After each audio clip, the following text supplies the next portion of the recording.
Buenos días a Dani Ben Simón. Explícale a nuestra gente a qué te dedicas. Bueno, buenos días, Gaby. Un gusto, un placer saludarte. Bueno, yo tengo una pequeña compañía que se llama Meeting Gayel y lo que nosotros hacemos es presentar el ecosistema de innovación israelí a través de visitas presenciales a startups y diferentes empresas que se dedican a la innovación. Presentamos este ecosistema para grupos de afuera que no residen en Israel y también exponemos sobre el tema, damos talleres, brindamos también conexión entre empresas locales que necesitan hacer negocios en Israel y viceversa, empresas de afuera que quieren venir aquí a hacer algún tipo de negocio. Muy bien. Según tu experiencia, ¿de qué se sorprende la gente cuando llega a Israel? ¿Qué es lo que se repite más? Muy buena pregunta. La verdad es que hay varias cosas que les sorprenden mucho. Primero, a veces imaginan como la idea del Medio Oriente, ¿no es cierto?, tradicional, y se sorprenden de la apertura mental de la gente. Tienden a pensar muchas veces que por estar situados en Medio Oriente, Israel pertenece automáticamente a lo que es la cultura de esta zona, de lo que tiene que ver con la cultura musulmana, y se sorprenden quizás de cosas que para nosotros son tan comunes como ese personas que no están tapadas de pies a cabeza y les llama la atención de ese lado. Y otras personas, lo que se sorprende muchísimo es la cantidad de lugares donde pueden ver innovación en vivo digamos, palpar todo eso, la actitud de las personas frente a lo que es la vida, les llama muchísimo la atención. Les llama muchísimo. Muy bien. Y a la hora de los israelíes de encarar negocios en América del Sur o en Latinoamérica en general, ¿cuáles son los grandes errores que hacen los israelíes que no entienden a los latinoamericanos? Mira, vamos a decir la verdad, el israelí es una persona muy agresiva a la hora de hacer negocios. Es decir, en términos de negocios esto sería no hacer mucho diálogo previo, no fomentar quizás tanto la relación interpersonal que es tan importante en América Latina, sino ir directo a la cuestión de los negocios y ser muy frontal y muchas veces en esto de agresivo quiero decir sentirse que es el mejor para lo que está haciendo.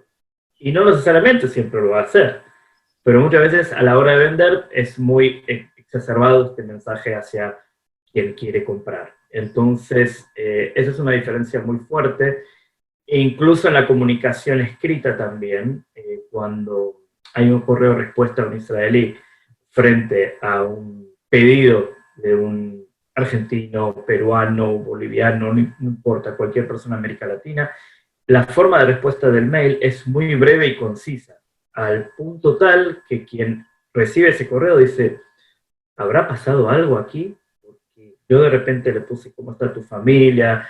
Me gusta saludarte, y de repente quizás la contraparte israelí responde con A, B, C, ¿no es cierto? Los tres puntos principales sobre la situación de negocio que quizás se planteaba en el mail dentro de todo un contexto, y de repente dice, ¿qué ha pasado aquí? ¿Por qué me contestó tan, ¿cierto? Tan seco, tan cortante, por así decirlo? ¿Pero por qué lo hacen? ¿Porque son secotes o porque... ¿Cuál es la razón? ¿Cómo lo explicas? Yo entiendo que lo ven como algo prescindible, como que la formalidad aquí, bueno, en el día a día no es algo que es muy común, ¿no es cierto? Los que vivimos acá estamos acostumbrados a, por ejemplo, no sé, abrirle la puerta a una persona y quizás la persona no nos dijo gracias. O decir buen día y, digamos, saludarnos y no necesariamente el otro está respondiendo de la misma forma que uno espera. Entonces, como que las formalidades del día al día tampoco son tan, digamos, comunes, entonces cuando lo pasamos al plano de los negocios, el israelí es muy transparente, se comporta así como en la sociedad, se comporta lo mismo a la hora de hacer negocios, es muy, muy transparente, es muy claro que si quiere algo es sí, y si no lo quiere es no. No hay mucha vuelta y no hay mucho rodeo, por así decirlo. Muy bien. Según tu evaluación, ¿por qué es que Israel ha llegado a una situación en donde los ingresos per cápita en Israel hoy anualmente se acerca a los $45.000? Un país que en 1948 producía especialmente materias primas ligadas a alimentación y que en los años 80 ha hecho un cambio sustancial hasta el día de hoy que la marca Israel está relacionada con Startup Nation. ¿Cuáles, según tus criterios, las razones por las cuales se ha hecho esa transformación? Mira, la verdad es que es muy, muy interesante. Primero, hay un origen emprendedor, como digo yo, ya desde el proyecto de los kibbutzim y de lo que es exportación agrícola israelí. Ya conocíamos innovaciones anteriores a lo que es el periodo de explosión de la Startup Nation post-90. Podemos hablar desde innovaciones como el riego por goteo de Netafim, que es una empresa que nace en un kibutz, como otro tipo de innovaciones y modificaciones, por ejemplo, a determinados productos, como puede ser un tomate, ¿no es cierto?, para adaptarlo y hacer un tomate cherry, que no necesariamente están ligados a lo que es la innovación como nosotros la conocemos hoy en día de las startups y del high-tech, ¿cierto? Eso por un lado, ya había como una matriz innovadora en el ser israelí, ¿sí? Como siempre me gusta decir cuando doy una presentación, somos emprendedores por naturaleza. El hecho de venir a crear o a refundar el Estado de Israel en sí ya es una empresa muy ambiciosa y además muy incierta. Esto de la incertidumbre, yo creo que es una de las claves más interesantes que nosotros tenemos, porque saber manejarse ante la incertidumbre es precisamente una de las claves del éxito para la Startup Nation, porque la startup es en sí una incertidumbre y nadie sabe con ciencia cierta cuál va a ser el destino. Aunque uno ponga todo su corazón y aunque uno pueda tener los mejores fondos económicos, eso no nos garantiza que la startup va a llegar a buen destino.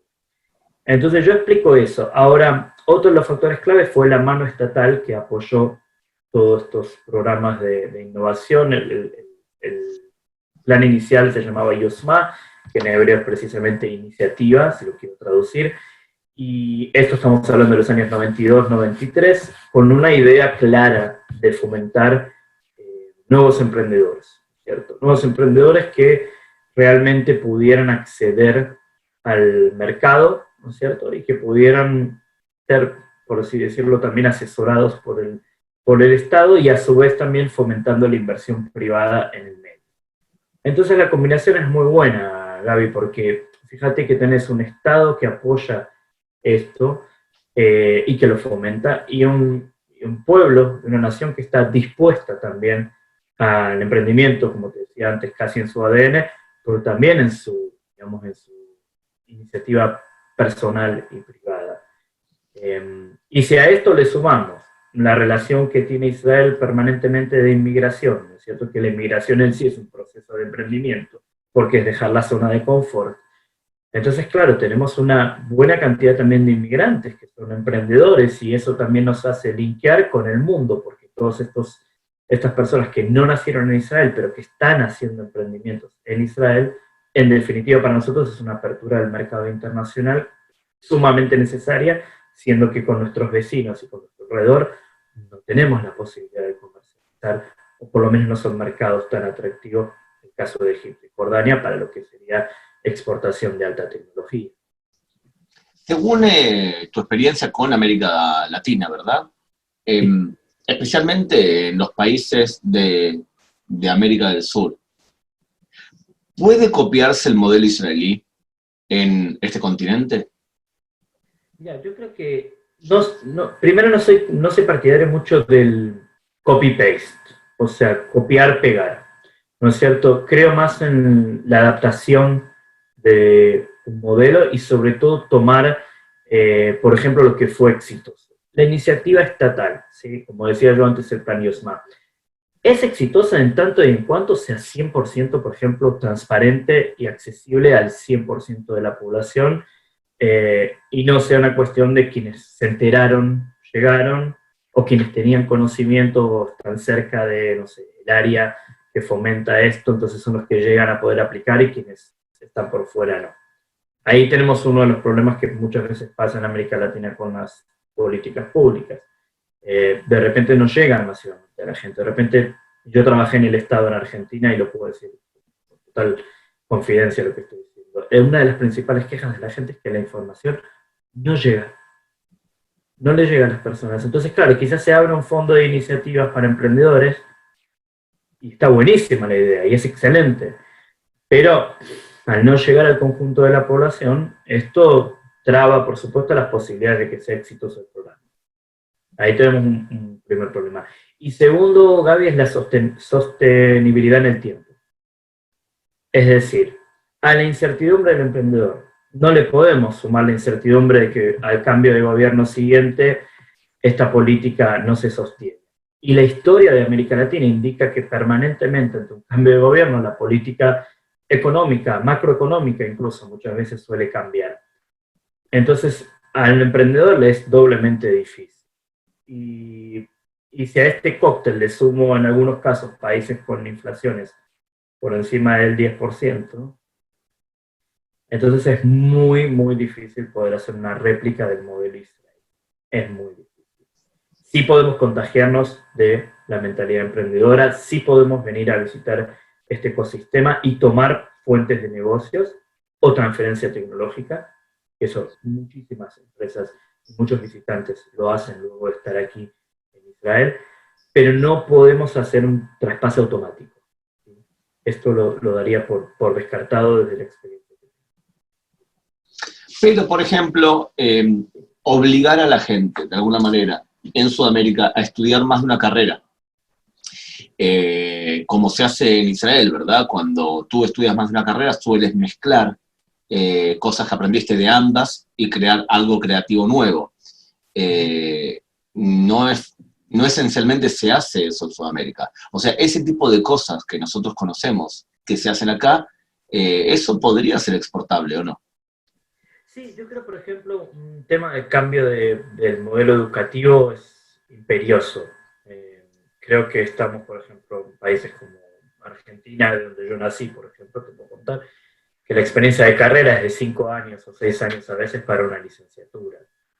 Esto, claro, cuando uno quiere competir en el mercado, ¿no es cierto? Y quiere, digamos, es como lo hace muy pesado, porque quien estudia una carrera de 6 años, una licenciatura, digamos, después está como más difícil, o si lo hace, ya está más avanzado en su carrera laboral, entonces es más complicado para él. La otra cuestión muy importante es carreras interdisciplinarias, esto que aquí, como tú mencionabas muy bien, es muy común, que uno pueda estudiar, no sé, una carrera relacionada con economía, pero también la puedas interdisciplinar con ciencia política, ¿cierto?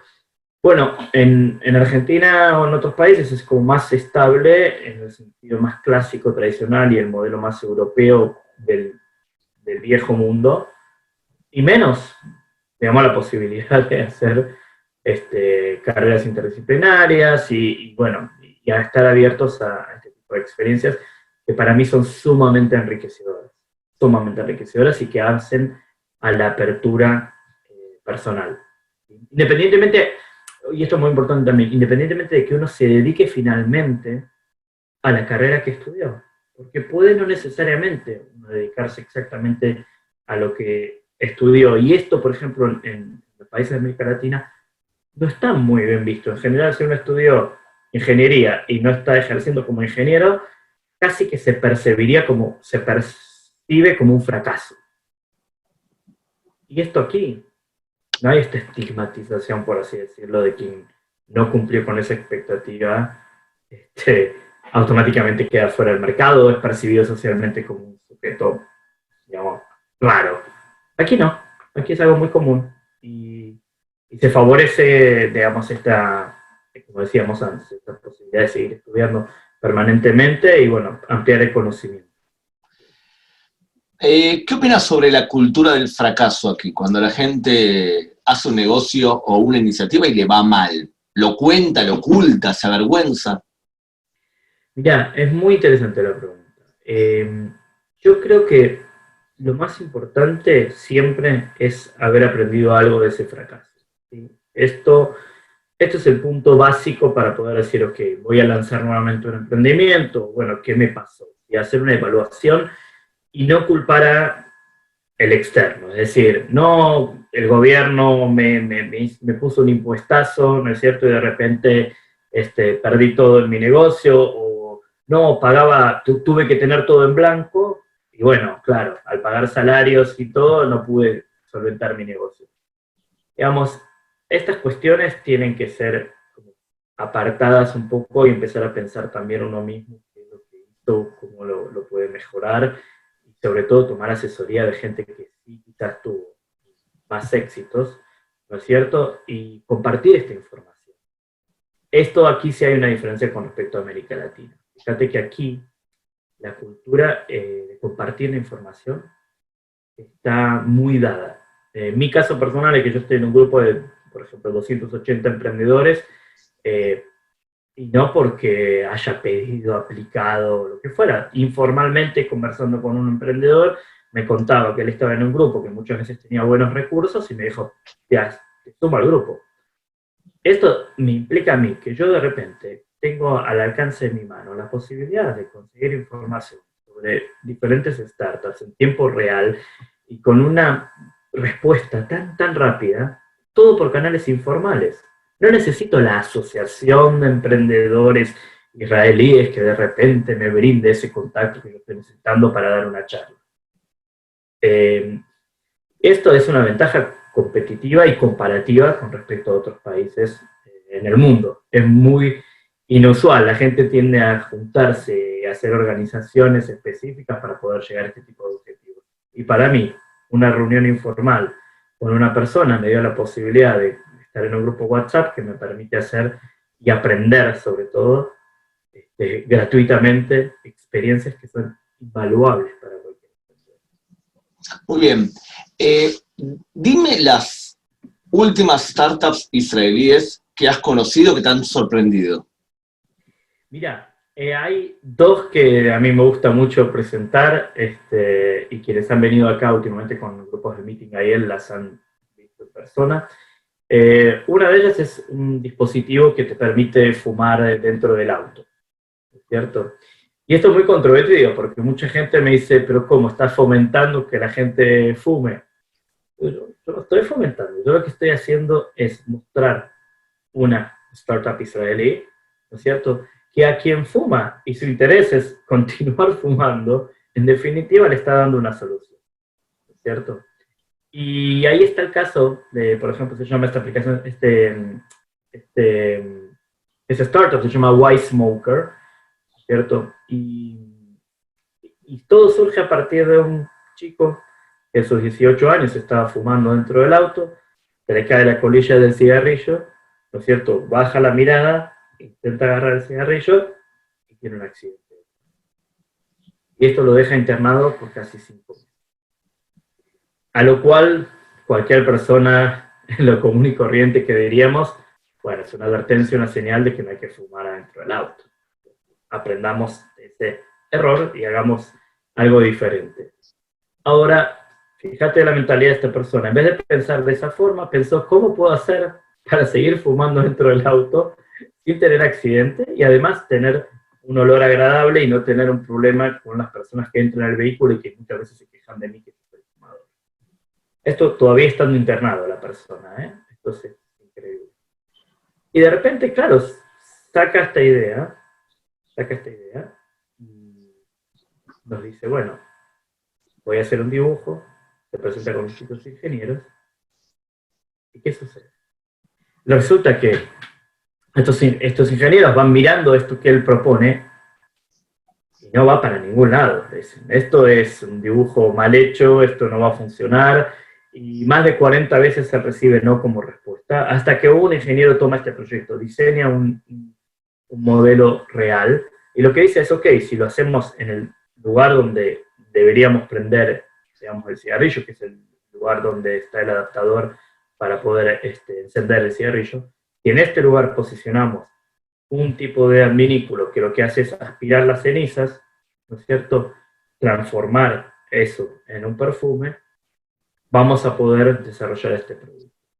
Y la verdad es que los modelos de negocio son montones. Fíjate un ejemplo, un solo ejemplo ahí.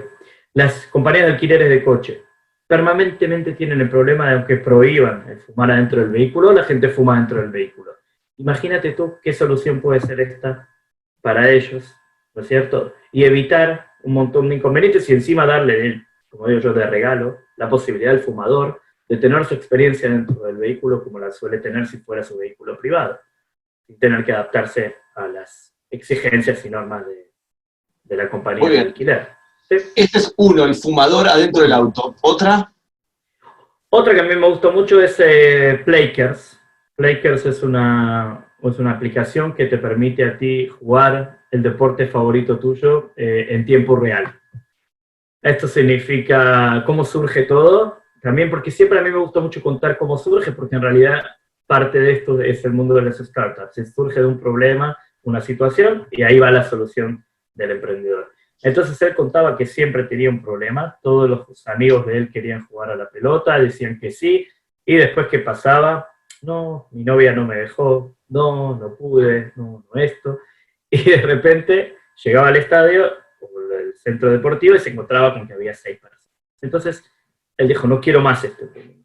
Yo voy a pensar una aplicación que me permita a mí 100%, ¿no es cierto?, poder jugar y decir quiénes son las personas que están online a mi alrededor, comprometerlos a partir de ese clic que la persona pueda hacer, ese push en el botón, ¿no es cierto?, y hacer que esas personas realmente estén en el estadio porque estaban disponibles, porque ellos mismos querían jugar a la pelota, se pusieron en color verde, ¿no es cierto? Bueno, la cuestión es que esto... Sí, sígame. Significa, tú tenés una aplicación y ves que se está armando un partido enfrente de tu casa y decís voy y jugás. Sí. Sí, es más, lo que te reconoce es en el radio donde vos estás, ¿cierto? En la zona donde vos estás, si está un partido organizándose, y tú puedes poner si estás en rojo o en verde. Si estás en verde significa que estás disponible para jugar. Ahora puede que yo no te conozca a vos ni vos a mí. Sin embargo, esas ganas de jugar a la pelota, a los que juegan deporte saben perfectamente que no importa con quién, lo importante es poder hacer lo que a uno le gusta deportivamente. Entonces, claro, esto fue un cambio increíble. Y fíjate que lo más interesante de esto es que él se está dando una solución a sí mismo, él empieza a utilizar la aplicación, empieza a crecer la cantidad de usuarios porque a mucha gente le parece una buena forma de conectarse en vez del típico grupo de WhatsApp que hasta que leíste todos los mensajes ya pasó la hora del partido. Entre medio los que mandan pavadas en vez de los que tienen que jugar a la pelota. Entonces, esto fue acumulando una cantidad de datos y estadísticas en tiempo real de personas que juegan algún deporte en la ciudad donde uno reside. Que resulta que, por ejemplo, la Municipalidad de Tel Aviv les interesó muchísimo esta aplicación por los datos que contenía, y esto les permitió, por ejemplo, al área de deportes y cultura de la Municipalidad de Tel Aviv saber en tiempo real la cantidad de personas que estaban jugando a la pelota, dónde están faltando centros deportivos, cuál es el interés mayoritario de los jóvenes o de quienes están utilizando la aplicación, por qué tipo de deporte se inclinan. Una cantidad de datos que valen muchísimo a nivel político y a nivel económico. En Sudamérica, esta aplicación, en vez de, ¿cómo se llama? Playmakers. Playkers. K-E-E-R-S. En Sudamérica se llamaría Hay Equipo. Exacto. Pero ojo que ahí tenés un problema, David, porque ahí me decían, por ejemplo, que los dueños de los estadios, ¿no es cierto?, ahí tendrían que tener absolutamente todo súper legal, ¿no es cierto?, y estarían obligados a hacer la tributación correspondiente. Entonces, fíjate cómo tenés que adaptar a la situación local. ¿Qué pasa en esos contextos? Y para la aplicación es una contra muy fuerte. Claro, no se puede hacer negocio en negro. Dani, otra pregunta. ¿Qué negocio que conociste te parecía muy interesante y fracasó? Que decías, ¿cómo puede ser que haya fracasado? Bueno, mira, había uno que en el coworking donde yo estaba, que lo que hacía era, generaba, su aplicación lo que hacía era concentrar los eventos que había alrededor tuyo según los intereses que vos habías puesto con anterioridad. A mí me parecía muy buena la aplicación, a mí me pareció muy bueno el proyecto porque muchas veces uno está inundado de propaganda, ¿no es cierto? Pero uno tiene Facebook, pero uno tiene esto, no. Sí, pero eso no significa que yo estoy interesado en todo. Entonces, si yo tengo filtrado de antemano lo que yo quiero, lo que yo no quiero, bueno, esto es mucho más interesante para mí como experiencia de usuario. Sin embargo, lo que le pasó fue que fue pasando los meses y él no pudo encontrar todos los eventos y no pudo contactarse con los organizadores de eventos más importantes que existen en el mercado. Y muchos lo que le pedían era, por ejemplo, algún tipo de pago anticipado para poder obtener esa información. Ahora, esa información está disponible en todos lados. Pero claro, en realidad, para su aplicación, el que primero tiene la información vale muchísimo, porque lo interesante de la aplicación era vos ser el primero en tener la información y poder decir, ok, quiero cerrar este día a esta hora para poder participar de este evento. Pasaron 6, 7 meses y de repente me dice, yo no puedo más. Y le digo, ¿por qué? Primero, porque no tengo más fondos. Y ahí tenemos uno de los primeros inconvenientes del emprendedor. Se quedó sin fondos, ya no tenía más con qué vivir, con lo cual tenía dos opciones, o hacer un trabajo part-time y continuar con la aplicación, o, bueno, buscar un trabajo de full-time y regresar quizás en algún momento con esta idea. Lamentablemente, porque yo creo que es una lástima, él no regresó al mercado. Esta aplicación quedó parada y abandonada. Yo creo que tiene excelente potencial, insisto, más allá de que Facebook, etcétera, creo que lo interesante aquí es poder filtrar según tus gustos y según tus intereses, me parece que te hace más como único, ¿no es cierto? Como más, una experiencia de usuario mucho más interesante. Bueno, hoy con el coronavirus y todo, pobre, tendría una triple dificultad el muchacho. Así que... Dani, para terminar, veo que Sí. detrás tenés una foto de los Beatles y tenés también el símbolo ABBA que está abajo, que es el símbolo del parque artístico del Museo de Israel, ¿verdad? Sí. Pero atrás tuyo veo una especie de cuadrados que parecen post-its o algo parecido, o que le robaste al muro de los lamentos pedacitos. ¿Puedes explicar qué estoy viendo? A ver, lo que estás viendo es correctamente la fotografía de los Beatles, es uno de mis grupos favoritos, si no el favorito, indudablemente. Lo que ves, exactamente vos lo reconoces bien, es cierto, son como si fueran pedacitos del cótel, ciertos pedacitos del muro de los lamentos, bien ordenaditos. Esto es algo que lo puedes conseguir en una tienda común y corriente, acá se llama Maxstock, una de las tiendas conocidas. Tiene el fin de supuestamente evitar que vos, si corres una mesa, ¿no es cierto?, le hagas un golpe y la manches. Bueno, ahí estás golpeando en esta estructura que es casi de goma, ¿no es cierto?, y entonces evitas que la pared se manche. Y a su vez, como estéticamente quedaba tan bonito, bueno, aquí en mi casa mi mujer decidió ponerlo en distintos lugares que no necesariamente están pensados para proteger algún mueble, sino que simplemente es decorativo y bueno, darle una impresión de lugar histórico también a este cuarto donde estoy, que es muy interesante, Gaby, porque este cuarto es el búnker. Yo estoy en un búnker, literalmente. Esto para nosotros es algo muy convencional, pero imagínate que yo en América Latina le digo a una persona, sí, estoy dando una conferencia desde el búnker. No necesariamente piensa lo que yo estoy pensando cuando hablo de búnker. Tú sabes que yo aquí estoy en un búnker 100% búnker, que hay en casos de guerra.